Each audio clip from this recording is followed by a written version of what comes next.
কোন জেলা থেকে আসছেন? জি সভাপতি সাহেব, আমি বগুড়া থেকে আসছি। পুরো বগুড়া জেলার দায়িত্বে আমি আছি। ও আচ্ছা, আপনি বগুড়া জেলা থেকে আসছেন। আচ্ছা যাই হোক, আপনি যদি একটু বলতেন যে আমাদের এফবিপি পার্টির বগুড়া জেলায় কেমন জনপ্রিয়তা। সভাপতি সাহেব, আপনি জনপতি নিয়ে কোনো টেনশনই করেন না।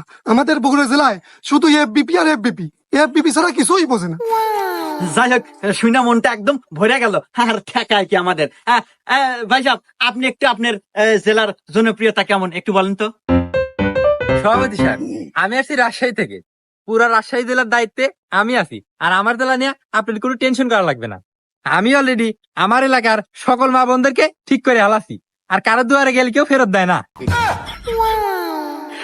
কি আরে, আমরা এতদিনে বসে আছিলাম কেন? হ্যাঁ, আমাদের তো উচিত ছিল আরো আগে নামা। হ্যাঁ, তা যাই হোক, আমার আর কোন জেলার খবর নিতে হবে না। আমি অলরেডি বুঝে গেছি যে আমরা ভবিষ্যৎ প্রধানমন্ত্রী, না কি কস? হ্যাঁ সভাপতি সাহেব।